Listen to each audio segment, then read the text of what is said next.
इस दुनिया के कोने कोने में फैली हुई डेमी ह्यूमन जातियों ने लख नाम के गांव को हमेशा एक जंग के मैदान में बदल दिया है। ची इस गांव का एक सिंपल सा सिपाही अपने दोस्त मानसो के साथ मिलकर एक गोरिल्ला मॉन्स्टर का सामना करता है, लेकिन दोस्ती की ताकत भी ची को नहीं बचा पाती, क्योंकि जब बात आती है जंग लड़ने की, ची बिल्कुल भी काबिल नहीं है। वो एक मोड़ पर आ जाता है जहां उसकी मौत तय लगती है, मगर आखिरी पल में ऑलहर उस गोरिल्ला को काट देता है। ऑलहर जो लैम्ब गॉड का चुना हुआ है, गांव का गार्डियन और सबसे ताकतवर योद्धा। एक के बाद एक गोरिल्ला को वो आसानी से चकनाचूर कर देता है और आखिर में वो आता है गोरिल्ला गार्डियन के सामने। सोचा जाता है कि ये गोरिल्ला सबसे ताकतवर होगा, लेकिन सिर्फ कुछ ही सेकंड्स में ऑलहर उसे आधा काट देता है। अब जब सभी गोरिल्ला मार दिए गए तो सिपाही उनकी लाशों को काटने लगते हैं और उनमें से एक ऑलहर को एक कंटेनर देता है जिसमें एक लाल रंग का लिक्विड होता है। ऑलहर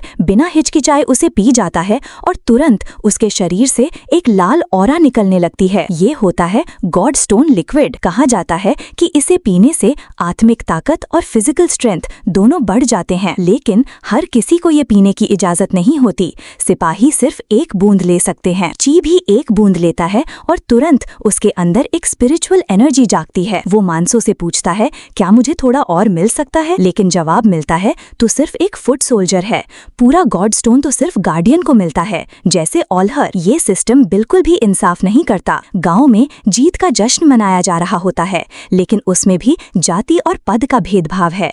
चीफ के बच्चे और माइटी वॉरियर्स खास मांस और वाइन खाते हैं, जबकि ची जैसे फुट सोल्जर्स को मिलता है सिर्फ एक पतला सा सूप का बोल। ची कहता है, सूप बुरा तो नहीं है, लेकिन काश मैं भी अच्छा खाना खा पाता।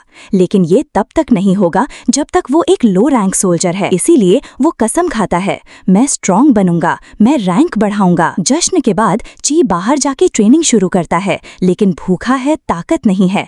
फिर भी चिल्लाकर कहता है, काश मेरे पास कुछ राइस बॉल्स होते। तभी मानसो आता है और कहता है, राइस बॉल्स क्या होता है? ची कहता है, पता नहीं, बस एक दिन ये लफ्ज मेरे दिमाग में आ गया। उसके अंदर एक अजीब सी याद है। वो उस पहाड़ी की तरफ देखता है जहां शहीद सोल्जर्स को दफन किया जाता है। एक पहाड़ी जहां उन लोगों की कब्रें हैं जिनके परिवार उन्हें याद करते हैं, और दूसरी पहाड़ी जहां उनका कोई नहीं, जो अनाथ होते हैं, जिन्हें मरने के बाद भी कोई याद नहीं करता। ची कहता है, मैं नहीं चाहता कि मेरी कब्र भी उसी अनदेखी पहाड़ी पे हो। मैं जिंदा रहना चाहता हूँ, एक मायने भरी जिंदगी जीना चाहता हूँ। अगली सुबह मानसो और ची प्रैक्टिस कर रहे होते हैं। मानसो इजीली ची को हरा देता है। ची पूरा समय बस डिफेंस कर रहा होता है। मानसो कहता है, अगर तू अटैक नहीं करेगा तो सुधरेगा कैसे? ची अटैक